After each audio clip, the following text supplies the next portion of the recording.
Hello, astrology and tarot lovers. It's time for our meetup once again on this new moon in Aquarius. And welcome back if you've been following this series a little bit. I've been really happy and excited to meet with you on the full and the new moons for the last couple of weeks. And so we're going to look today at the energies around this particular new moon in Aquarius. As we're looking at this, we are in Aquarius season.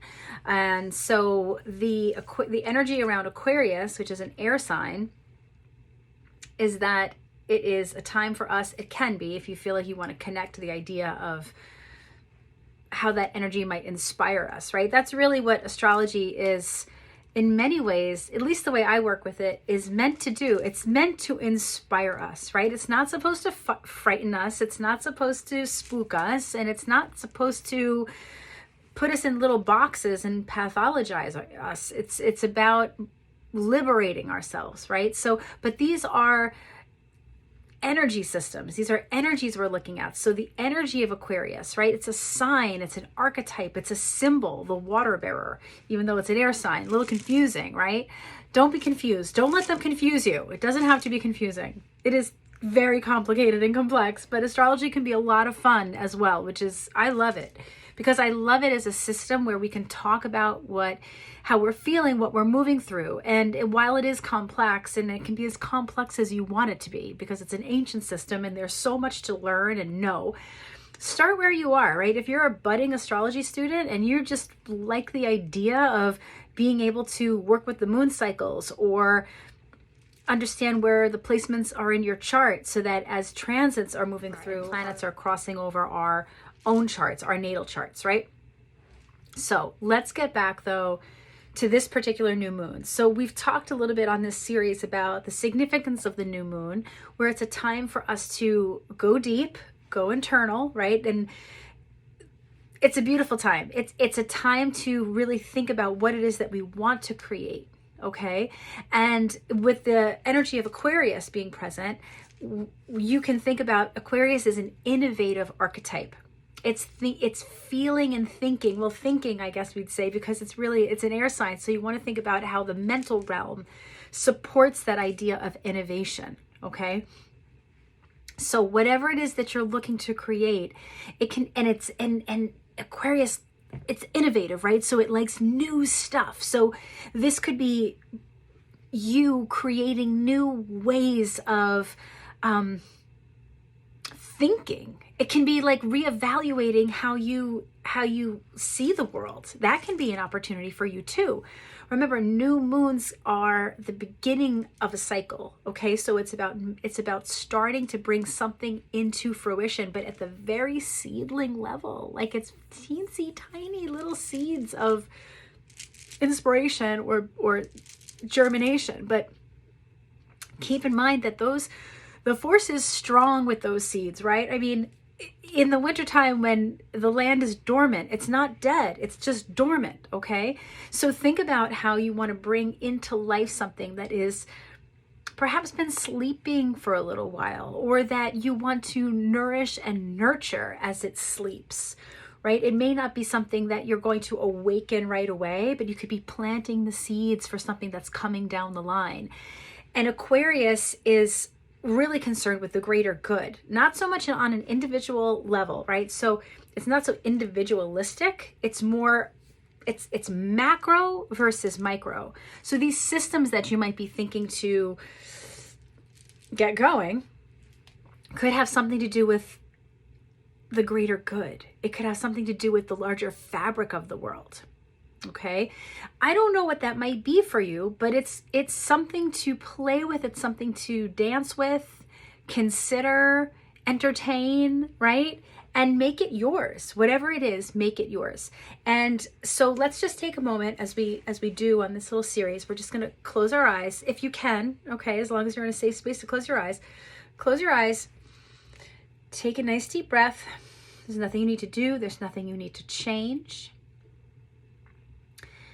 Just notice the quality of your thoughts. Start there. Notice the quality of your thoughts.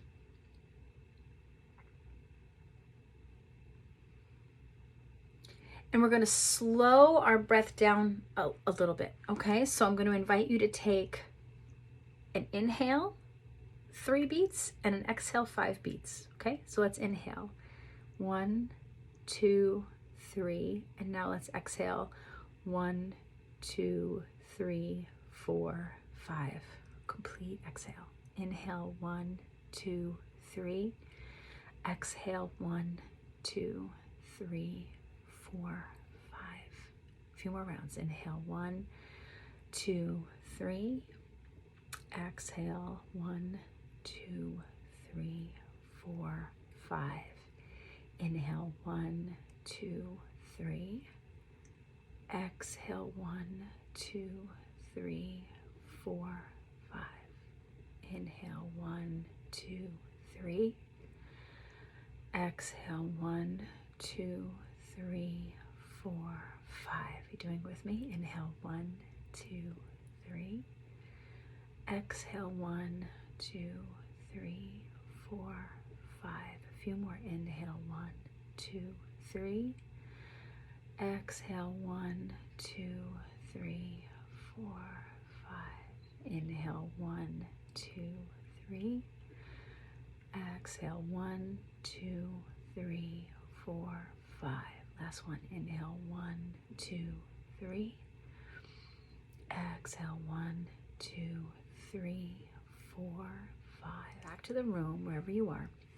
I want to talk a little bit about the star card as it associates with the sign of Aquarius, because we love looking at the tarot as well around here, don't we? Okay, we're also equally obsessed with the tarot as we are astrology and the planets and the moon and the stars and okay. So the star card.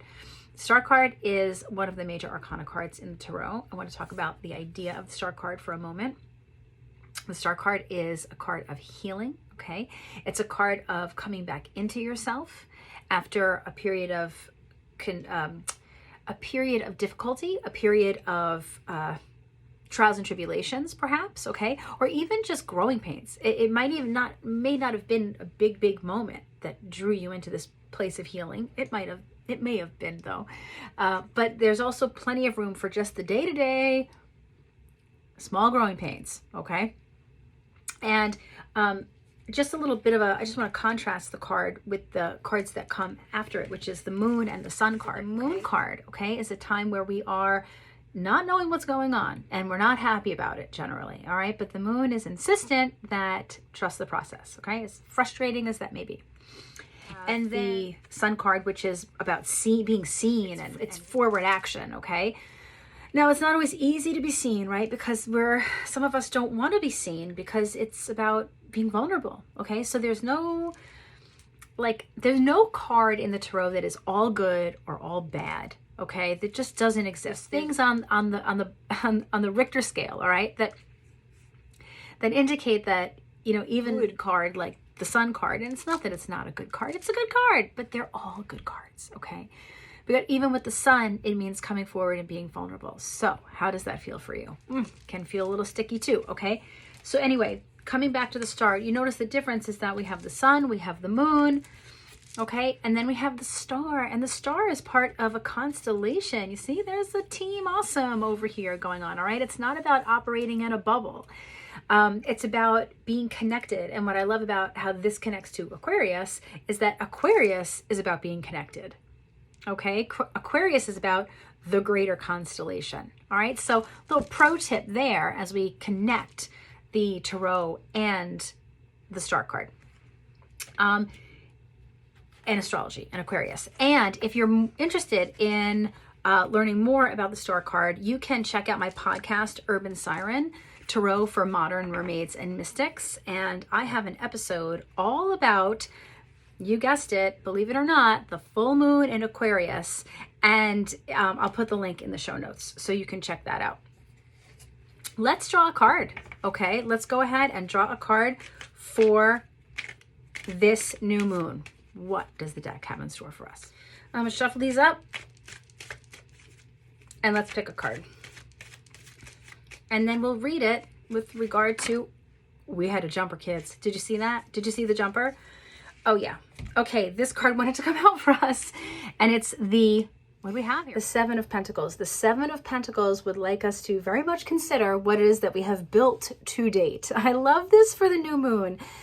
because this is an opportunity for us during this new moon to look closely at what we have in front of us, okay? And to decide whether or not we want to keep going on the track that we're going, or if we want to shake things up. And what better time than a new moon, if there is change to be had, to enact that change, okay? So it's about deciding whether or not we want to keep going forward with our plans, or do we want to change it up a little bit? We're reevaluating here. At the same time, it can also indicate that we are deeply invested in what it is that we have built, okay? And that's not a problem either. That's great as long as you are in sync, okay, with your why behind what it is that you're doing, all right? So if you have lost for some reason the why behind what you're doing, it can feel hard to connect to that bounty, that mountain that you've built. And you may feel like you don't know why you're doing it anymore. So with this new moon, the invitation is to, with the star card kind of hanging behind us, what is it that you need in your life to help you feel whole, to help you feel like you've got everything you need, all the tools that you need, okay? Do you have to change things up? Are you going to double down and recommit to whatever it is that you're building?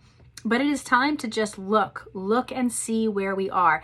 It's not a bad time either, considering February, it's one of the hardest months of the year, okay? We have Aquarius season for a couple more weeks, and then we're moving into Pisces season, and Pisces is the last zodiacal sign of the zodiacal wheel, right? So that's a whole other bag. That's a whole other thing. But just remember that this is traditionally a difficult time, okay? It's the dead of winter. A lot of the supplies, and I'm going back, a long time. Okay, we have access to most everything we need these days. But when we were foraging and hunting, we were getting low on supplies around this time. Okay, so it's a time for us to look at our stores to see what it is that we've collected, what we've amassed. And number one, you can also think about it as like making sure everything's okay. All right. Is everything okay? Is everything in order for the next several hard, well, I'm coming from the Northern Hemisphere. So if you're watching this in the Southern Hemisphere, okay, it's not the same. But where I am, it's cold and it's dead of winter. And there is that element too of making sure that we have everything that we need and double checking, crossing our T's, dotting our I's, and so forth. Okay, so Seven of Pentacles is going to carry us through until the next moon, which we're going to look at a full moon in a couple of weeks. Okay, so thanks so much for being here with me always. I appreciate you, and many blessings.